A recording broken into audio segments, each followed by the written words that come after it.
Hi there, I'm Andrea Koppel, and it's time for coffee, the podcast where you get to hear firsthand what the jobs and careers that interest you the most are really like.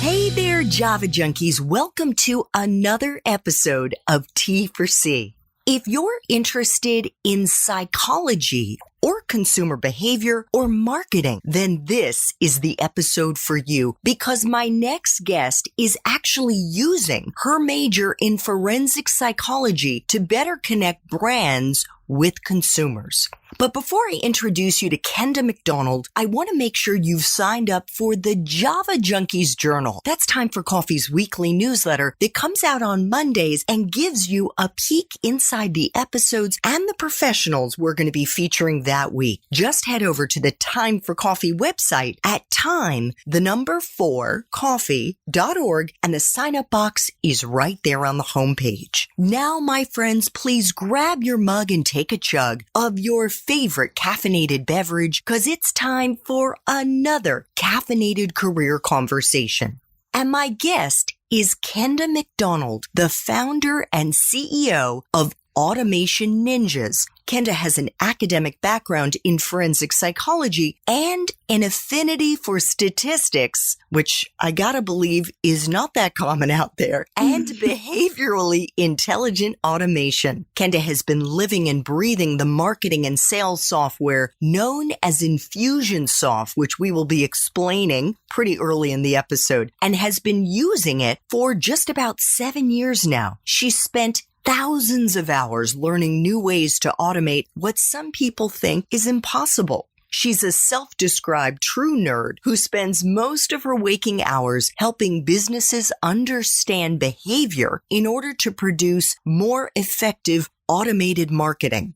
She's also the author of the book Hack the Buyer Brain, a revolutionary approach to sales, marketing, and creating a profitable customer journey. By the way, if you want to learn how to break into the field of automated marketing, check out the show notes for this episode to see if Kenda's Espresso Shots episode has already dropped. The Espresso Shots, of course, are focused on helping you learn how to crack the code, in this case, in the marketing automation industry, and you can see if that episode has dropped or not. Kenda, welcome to Time for Coffee. Are you caffeinated and ready to go? Definitely.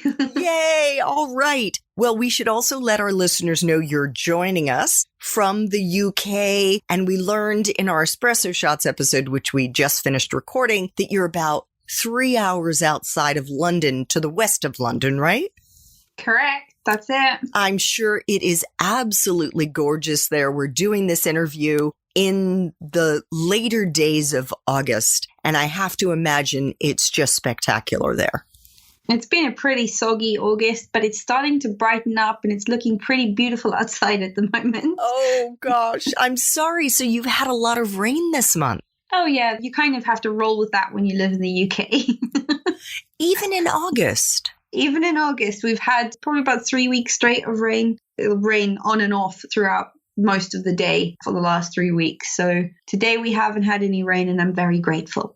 Yes. Okay. Well, listen, I very much appreciate you staying indoors on this lovely day to have this caffeinated chat with me. And I thought, Kenda, before we get into what you do at Automation Ninja and how you founded your own company right out of university, and we'll get into your university story in a bit, I thought it would be a good idea for us to lay a bit of a foundation first and explain what automated marketing is and how it's different from what non-automated marketing is. Mm-hmm. Yeah, so the way we like to talk about marketing and marketing automation is really to say that marketing is everything that you do to get and keep a customer. It's not just getting a lead on board and then passing them to sales. It's that whole customer journey. So how do you get someone to notice your business? How do you then get someone to become a customer? How do you then retain them after the fact they've become a customer so that you're getting customer lifetime value? So you're having a profitable relationship with that consumer. And really, when you start to look at how you need to do that in 2019 and beyond, you can't do that manually anymore. It's not something that you can do manually because consumers want to interact with you online. They want to find out about you online. They want to do all of their shopping online, and they want to buy products and services online. So the automation comes in and taking that entire relationship and using tools and pieces of software to leverage that relationship. And so it's trying to help businesses understand that process. And then on top of that, automating that process as much as possible so you can help businesses almost on autopilot get and keep their customers. Okay, got it. When did automation marketing begin? And when do you think it really became essential for businesses to bring it into their business model? I think automated marketing probably began more than 12 years ago now. Really at the beginning of people buying stuff on the internet. Ever since you've been able to buy stuff on the internet, marketing automation's been around. But I'd say in the last sort of 6 or 7 years has when it's really blossomed. It's one of those things that can really help a business now, but it's also one of those things that you can't do without in some capacity as a business. So now it's become something that is really necessary, and that's really been in the last 6 or 7 years, and it's only technology that's made that possible, really. Yeah, absolutely. When I think of automated marketing as a layperson, because this is way out of my lane, Kenda, I think of it as being somewhat impersonal. But that's not the case at all, is it? No, definitely not. It's about being able to craft a relationship with the consumer at scale. The best kind of marketing is incredibly personal. And if your marketing automation feels impersonal, you're doing it wrong. You're doing it really wrong, and people aren't going to convert. So it's about allowing people to have that very special relationship with you, but at scale where you're not doing it one-to-one, you're doing it one-to-many. Great. So let's talk more about your company, Automation Ninja, which you founded in 2014. Is that right? That's correct. And I actually usually talk with my guests about their university experience, their college experience later in the interview, but perhaps it is relevant for us to raise it now because that was around the year that you should have graduated from university, but didn't. Do you want to share with our young listeners why you didn't finish at the University of London and why you pivoted to founding your own company? Yeah, sure. So I'm an international student, or when I came to the UK, I was an international student. I'm actually South African. I'm not British. And in order to go through university, I had to pay my way through university. There's no student loans available to international students. So you have to, it's pay or leave pretty much. And so I had to have a job at the same time as going through university. And I had several jobs on at any point in time. And one of my jobs ended up being as a virtual assistant or a personal assistant, but online for a company that specialized in marketing automation using Infusionsoft. And I started at this company, and on my first day, my boss sat me down and he was like, look, this is the software that we use. I want you to go in and I want you to build this campaign because I want you to see how difficult it is to use the software. So I want you to understand why people are frustrated and why you might be dealing with emails in a certain way. I was like, okay, fine. So I went in, built the campaign, went and looked at the resources, figured out how to do it. It was difficult, but it wasn't that difficult. And when my boss came back later on that afternoon and had a look at it, he was like, did you build this? I was like, yeah. And he was like, oh. And I learned later on that he'd set me up for failure. He didn't expect me to be able to do it. And pretty much straight away, I wasn't a VA anymore. And I started building more and more campaigns, doing more of the automation. And as my job role progressed from being a VA to being operations manager for the company, I got told that I needed to make a decision between the company and university because of the way that I was studying in the evenings. And it meant that on the days that I was going to university, I had to leave work at about 3:00, which was too early for my boss. He wanted those extra 3 or 4 hours. So he said, it's either work or it's university. You make the decision.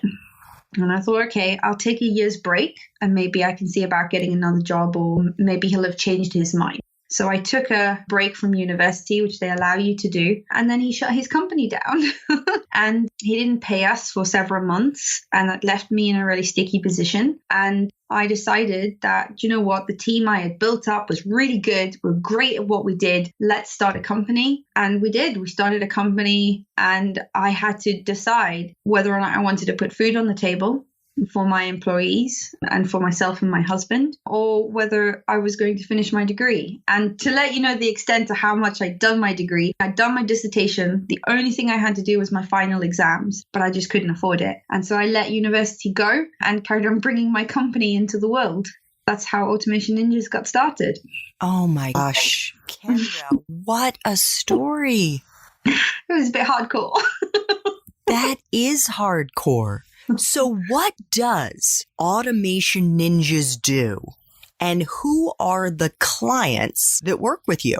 So we specialize in behavioral marketing automation. And what that really means is that we help businesses understand their customer journey, and then we help them create a customer journey that converts more customers, brings them in more money, and gets people spending more money and being happy while they're doing that. It's really important to have a solid customer relationship. So we help them understand that whole journey and then automate the appropriate parts of that journey. And very often our ideal client is a business that is getting into marketing automation, knows that they need a strong strategy for their marketing automation, and is looking to work with somebody that shares the same ideals and cares about their customers as much as they do. So it's businesses who are getting started or are currently optimizing their marketing automation. So could you give us an example of a type of a company that you work with now, or maybe you've worked with in the past, what industry they're in, and how you have helped them?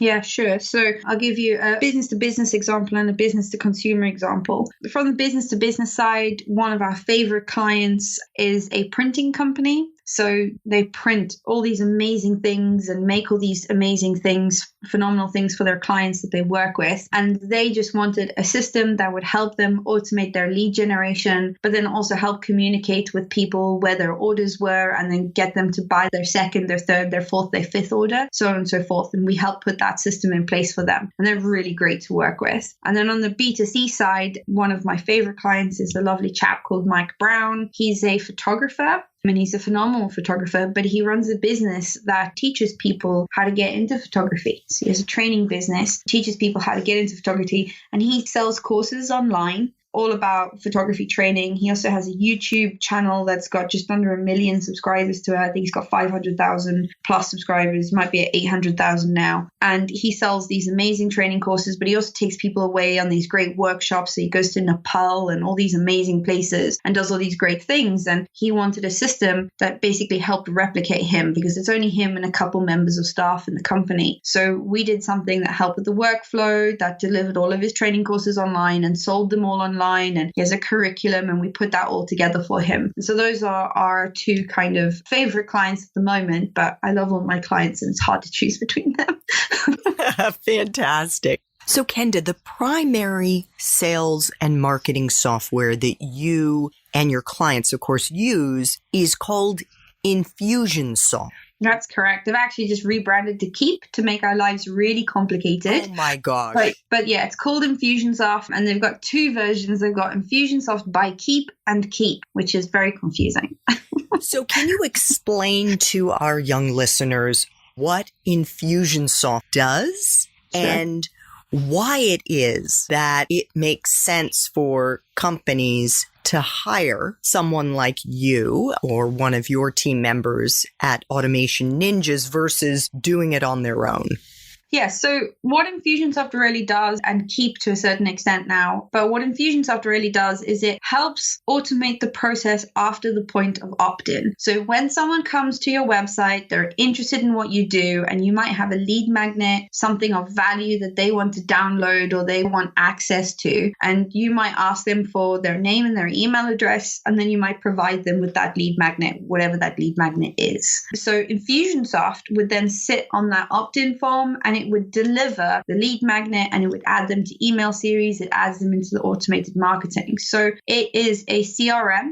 It is a marketing automation system. It has an e-commerce platform. It has some sales functionality and some referral partner capability to it. So it allows you to automate the process of someone coming to your site, signing up for something, automatically delivering it, giving them a really good sales series, and then making sure that they convert and become a customer. It allows you to manage that whole process in one system. That's the thing that makes it really cool.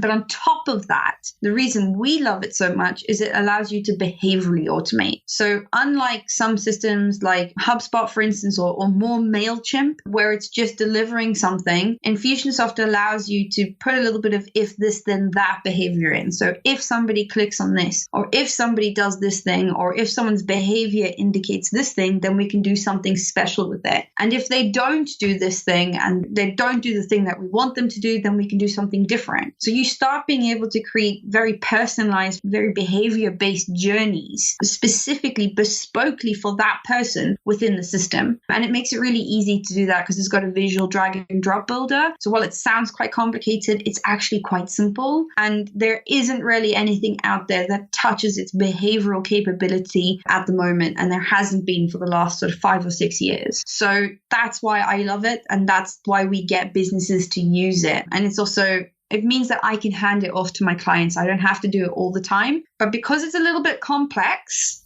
people like to hire a consultant to do it for them. The unfortunate reality of marketing automation is that as a business, you have to become an expert in using the marketing automation. Sometimes when you want to get started, you just want to hire somebody to do it for you. You want a specialist so you don't get yourself into trouble. But also you might just want somebody to help you with it. And our clients will come along and they might hire us to do a project, or they might hire us to just come in every month and do all the things for them. And that's a nice place for us to be, but it's also nice for the client because they know their marketing automation is happening in the best way possible and they've got an expert looking after it. So it works great for us, it works great for the clients, and it's the best system out there as far as I'm concerned. So a couple of times now, I've heard you mention the word psychology or behavioral related to this. How has your psychology education, forensic psychology specifically, helped you, Kenda, in building this career in automated marketing? It's really the understanding of human behavior. So forensic psychology is an umbrella term. It covers a lot of different things. But what it really gives you an understanding of is why humans do the things that they do.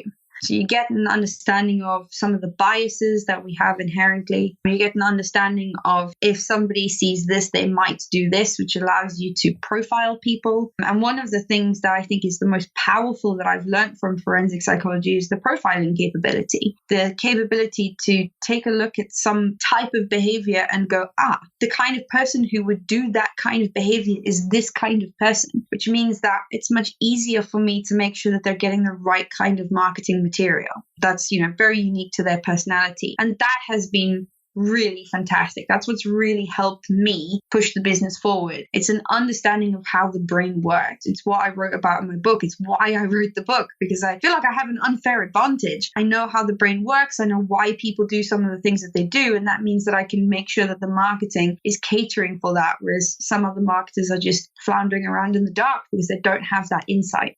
I watched one of the talks that you gave at a recent marketing conference, and you spoke about using psychographics. Oh, yes. Okay, to profile your ideal audience. Is that what you're alluding to here?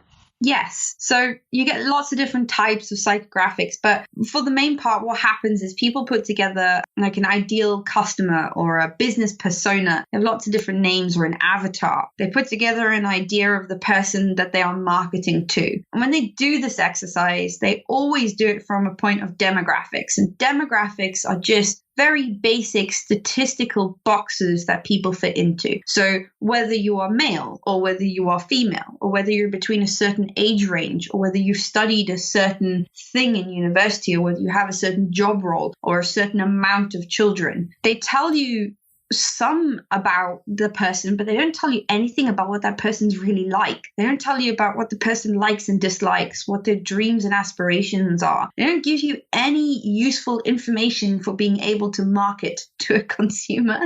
Whereas psychographics are all the psychological and very personal attributes that that person might have. So this person loves heavy metal. This person hates cats or hates dogs or whatever the case may be. I don't know. I wouldn't want to work with someone who didn't like animals, but I don't know why I'm choosing that example. But it tells you about their personality, and it tells you about what they care about and what they don't care about, which means that you can actually market to them properly. So psychographics are really, really important that you use so that you can segment and profile your audience properly.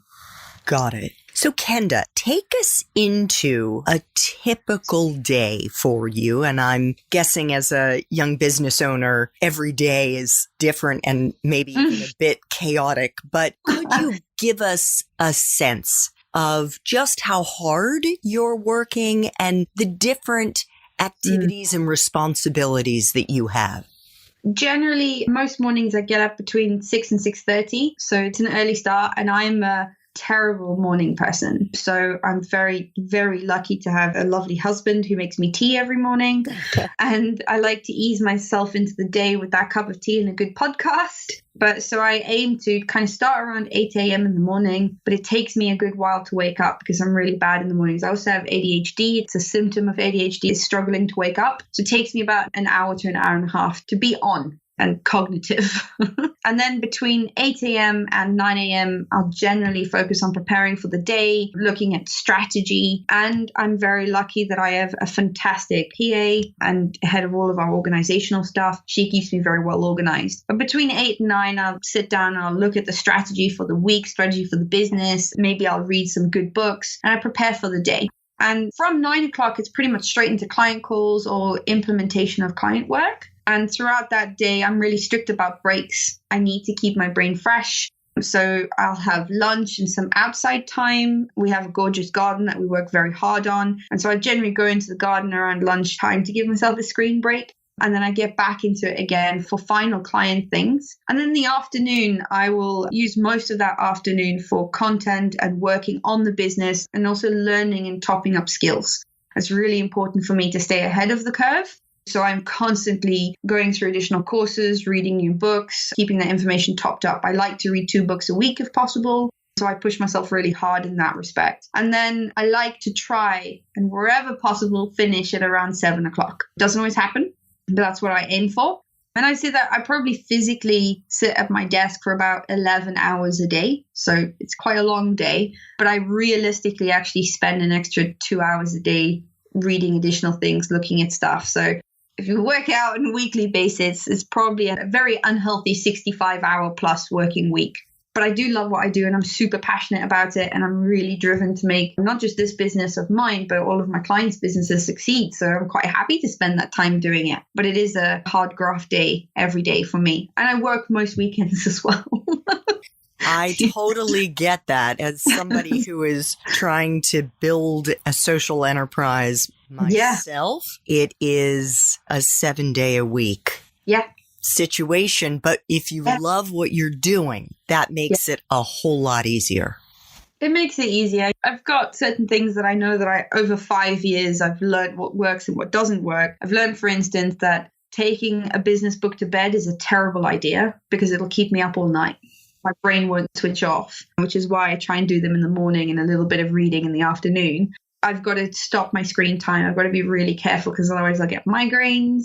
Because if you're 7 days a week, at least 11 hours a day looking at the screen, you're going to damage your eyes at some point. So there are some things that I've had to be careful with. But if you love what you do, it makes it easy to spend that amount of time and it's hard work. And that's okay. Absolutely. Kenda, did you know what you were going to do with your degree when you were sort of in the final year, recognizing that you weren't able to take your exams, but you were pretty much finished with your academic coursework? Did you have any idea that you would be in this behavioral marketing automation field? I think in the beginning of my degree, no, I had no idea. I fully intended to go through and end up in criminal profiling.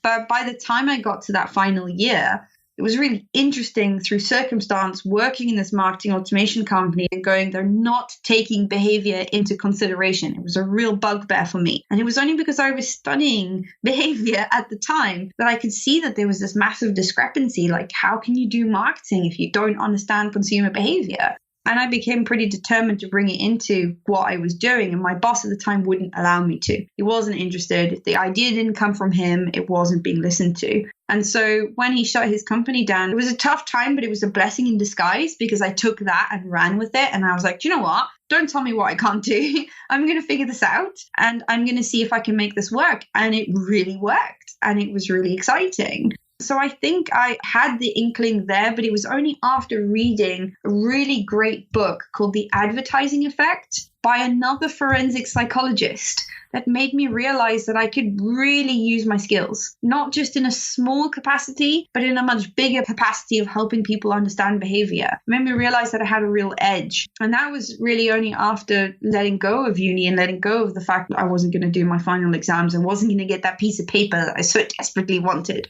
But yeah, in that last year, I had the inkling, the seed was there, hadn't grown into a fabulous tree just yet, but it did slowly grow into that tree. And I'm really pleased that I've used it in the way that I have used it. So was it serendipity that you ended up getting a virtual assistant job? Completely. It was in the marketing automation. So you were just sort of looking like, where can I get a job because I need to earn money to underwrite the costs of going to university? Completely. It was never a case of I'm interested in marketing automation. I didn't know that marketing automation was a thing. I had no idea. On that first day when my boss sat me down and he was like, build this, I'm like, I don't know what this is. I had to go learn what it was. I had to figure it out. I had to cobble it together. I had no clue, like no clue at all. I didn't even know that people got promotions via email because I had an email account, but I didn't really use it very frequently. So I was completely green to the industry and all I wanted to do was pay my way through university. So it was total serendipity. So for our young listeners, Kenda, who may be interested in the field of marketing, what advice do you have for them, for those who are still in school, as to what they should be studying and what skills they can be honing right now before they graduate to make them a more attractive candidate to break into this industry? It would definitely be learn how to understand data. Whatever type of data you decide to go for, whether it's statistical data, just become really comfortable with the fact that everyone leaves a data trail. And if you're looking to break into anything in marketing automation, having the skill set of being able to understand data puts you way ahead of everyone else. So if you can learn how to understand data in whatever capacity that is, whether it's statistics, whether it's just crunching numbers, but get comfortable with that because that will give you a real advantage over other people. But also, do extra little side jobs all over the place. That's how I got to where I was. And just be willing to learn through those side jobs. Be willing to see where some job opportunities take you. Don't be too rigid in your career path, which is what I did in the beginning, and kind of circumstance took me in a completely different way. Yeah, that is so often the case. And that's why I asked you about whether it was serendipity, because I think one of the things that I've learned, and I'm quite a bit farther in my professional life than you are, a few decades ahead of you, Kenda. And one of the things that I now see looking in the rearview mirror is how you can't predict what's going to come in your path and how that is going to influence the next zig and zag in your life. Yeah. It's so true. It's so absolutely true. I mean, I had such a clear career path determined all the way from high school. I was so determined I was going to do this thing and this is how I was going to do it. And I knew when I needed to do it by and I knew what boxes I needed to tick. And I am a very carefully planned person. And this was not where I ever thought I would end up. And I'm really glad about that. So I'm glad I was a little bit flexible with that because it has worked out for the best. Well, and it happened because of a curveball, right? Yeah. I mean, suddenly the company that you were working for, that you had quit university to commit to, went under. Yeah, complete curveball. None of us saw it coming at all. We just didn't see it coming. And it was stuck, I could go off and find another job, but then my entire team that I had built up in that company would be without jobs, one of whom was a single mom. And leaving a single mom without a job is not something I could have on my conscience. I know it wasn't my responsibility, but I felt responsible for that. I brought my husband at the time into that company. So both of us were overnight without jobs. And it was, we could all go off and we could find separate jobs, but why do that if we're really good at what we do? If we've done this specific thing and we're all kind of trying to see how we could make this better, why not actually give it a shot? So little bit of gutsiness in there, but total curveball, and we just went with it. And I'm very glad that we did. Kenda, I try to ask all of my T4C guests about a time in their professional life when they really struggled. And maybe it's this moment. Maybe this is the example that you want to raise. But could you share with our young listeners, if this is the example, how you persevered and maybe a lesson that you learned in the process? I mean, there's so many when you look back at it, but I think this was the real moment. So there's a moment when it's getting serious now. I just took my glasses off. And there was a moment when we were going through the whole process of the company we were working for being shut down. And there was a moment, my boss at the time had actually come on the only 2 days of the year that I'd taken off, which was to move house, to be closer to him because he'd asked us to move house. I'd moved up to be closer to him, and he'd come to my house and told me on the day that I was moving in, while the removal company was there moving boxes, that he was shutting the company down. It was really bad timing. And I took my husband outside and I said to him, look, we don't have jobs anymore. I think we should start a company. And because he's so great, he said, okay. But that wasn't the worst moment. The worst moment was a couple months later when we just started earning a little bit of money. We were just trying to figure out how to run a company because I'd never done it before. And I got probably the nastiest email I will ever get in my life through saying that I owed him money for various different reasons. And I'd been so handpicked by this man. I'd been so bullied by this man that I felt really broken. And I remember sitting down on the stairs in that house, and I have never cried in the way that I cried. I sobbed.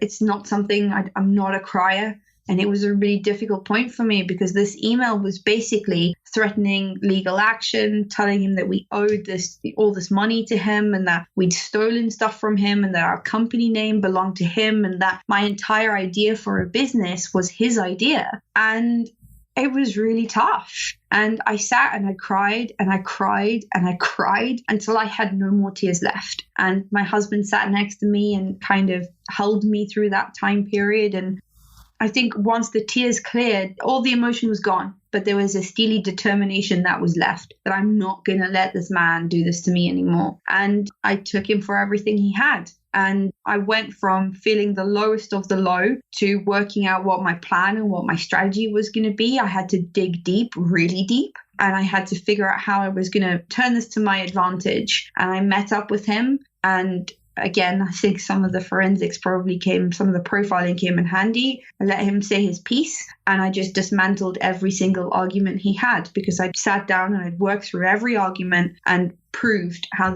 each argument was false. And I left that meeting with my company name, my company website, the money, and the employee that he was squabbling over. And I left with everything that I wanted by challenging him because he was a bully and I wasn't going to stand for that anymore. And he'd taken enough of my life. But that was really tough. But I had to dig deep and I had to I let myself have that emotion. And once the emotion was gone, I got down to work and I didn't let it keep me down.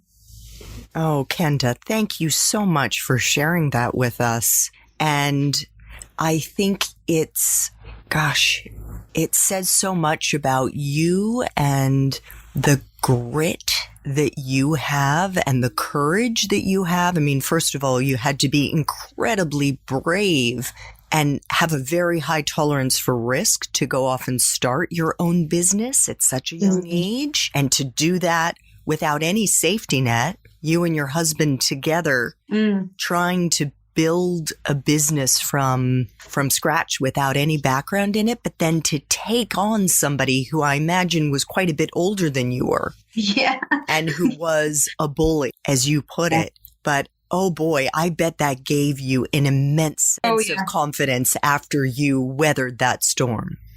Yeah, I remember during that meeting, he was just going on, and I'd ordered a pot of tea, and I made the most laborious cup of tea you will have ever seen because I couldn't stop my hands from shaking.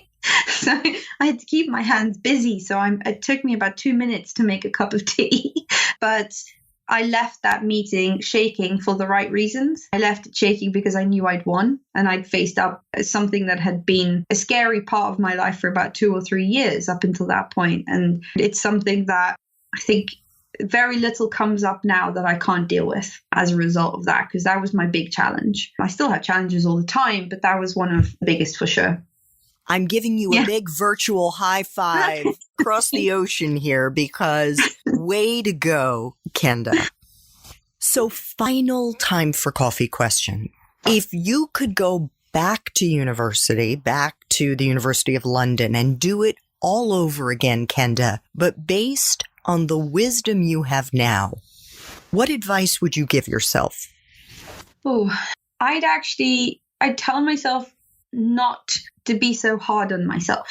I think it's probably the best advice I could give myself. I was very hard on myself in the beginning on the fact that I hadn't managed to complete my degree, that I hadn't managed to do this, and I didn't allow myself to see that I had no other option in a lot of those. I took it on myself as a failure. But even if some of them were failures, there are things that I learned from and have made me the person I am today. So I'd go back and tell myself to give myself a break sometimes. It's okay to have a break every now and then. You mean a break in terms of studying or in terms of just the fact that the reality of your life that you weren't able to because your employer had given you an ultimatum, either quit university or quit your job? Yeah. Poo happens, get on with it. Give yourself a break. It's not your fault. And failure happens, just learn from it. Turn each failure into a success as a result of that. But sometimes I'm too hard on myself. And if I could go back, I'd give myself that advice because I was really hard on myself then. I became the martyr. You don't need to be a martyr to get ahead.